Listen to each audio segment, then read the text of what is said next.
ฟ้าสวรรค์วันอังคารที่ 18 กรกฎาคม 2566 เรื่องพายุสงบนิ่งบทที่ 2 ข้อท่องจำเพราะท่านทั้งหลายรู้จักพระคุณของพระเยซูคริสต์องค์พระผู้เป็นเจ้าของเราว่า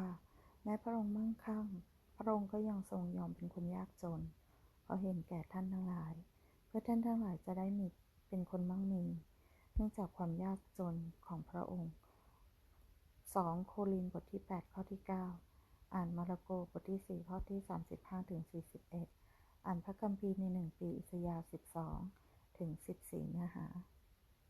พายุทางการเงินก็ถือเป็นอีกหนึ่งพายุที่สำคัญของชีวิตที่ผู้เชื่อทุกคนต้องเฝ้าดูแลระวังโดยอำนาจในนามของพระเยซูคริสต์พระคริสต์กล่าวว่าคนมั่งคั่งปกครองเหนือคนยากจนและคนขอยืมก็เป็นทาสของคนให้ยืมสุภาษิตบทที่ 22 ข้อที่ 7พระคัมภีร์กล่าวต่อไปว่าทรัพย์สินทานของคนมั่งคั่งคือเมืองเข้มแข็งของเขาแต่ความยากจนของคนจนคือความพินาศของเขาสุภาษิตบทที่ 10 ข้อที่ 15สิ่งแรกที่ต้องทำเมื่อฝ่ามรสุมทางการเงินคือการทำงานอย่างหนักพระคัมภีร์กล่าวว่ามือที่ไม่หย่อนเป็นเหตุให้เกิดความยากจนแต่มือที่ขยันขันแข็งกระทำให้มั่งคั่งผู้ที่สัมสมไว้ในฤดูแล้งก็เป็นบุตรชายที่ฉลาดแต่ผู้หลับในฤดูเกี่ยวก็เป็นบุตรชายที่นำความอับอายมาสุภาษิตบทที่ 10 ข้อที่ 4 ถึง 5พระคัมภีร์ยังได้กล่าวต่อไปในอีกสุภาษิตบทที่ 22 ข้อที่ 29เจ้าเห็นคนที่ขยันในงานของเขาหรือ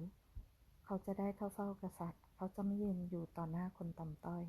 ดังนั้นแล้วการทำงานอย่างหนักถือเป็นสิ่งที่ดีอย่างไรก็ตามการทำงานอย่างหนักเพียงอย่างเดียวก็ไม่อาจรับประกันความปลอดภัยจากพายุทางด้านการเงินได้เพราะคัมภีร์กล่าวว่าพระเยโฮวาห์มิได้ทรงสร้างบ้านบรรดาผู้ที่สร้างก็เหนื่อยเปล่าถ้าพระเยโฮวาห์มิได้ทรงเฝ้าอยู่เหนือนครคนยามตื่นอยู่ก็เหนื่อยเปล่าสดุดีบทที่ 127 ข้อที่ 1จากการที่มนุษย์ได้ตกลงมาจากสวน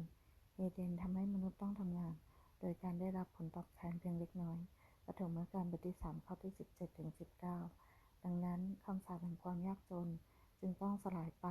และผู้เดียวที่ทำเช่นนี้ได้นั้นก็คือพระเยซูคริสต์พระผู้ไถ่ของเรา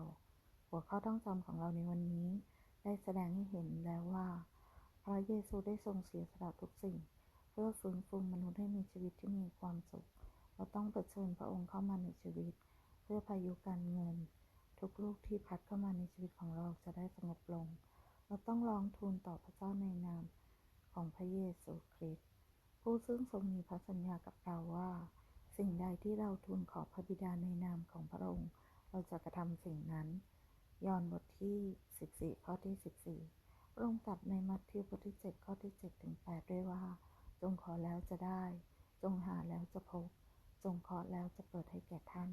เพราะว่าทุกคนที่ขอก็ได้ทุกคนที่แสวงหาก็พบทุกคนที่เคาะก็จะเปิดให้เขาพระเจ้าจะทรงยุติความยากจนในชีวิตของท่านในวันนี้และพระองค์จะใช้คำพยานของท่านเพื่อเป็นการดึงดูดผู้คนอีกมากมายให้เข้ามาในอาณาจักรของพระองค์ในนามของพระเยซูประเด็นสำคัญพระบิดาขอพระองค์ได้ทรงอวยพรข้าพระองค์และขอให้ข้าพระองค์ทรงกระทำให้พายุทางการเงินของข้าพระองค์ได้สงบนิ่งลงในวันนี้ด้วยเถิดที่มาเปิดฟ้าสวรรค์ผู้เขียนสบเออเดเบเยจัดทำโดยคริสตจักรแห่งการทรงไทยคริสเตียนของพระเจ้า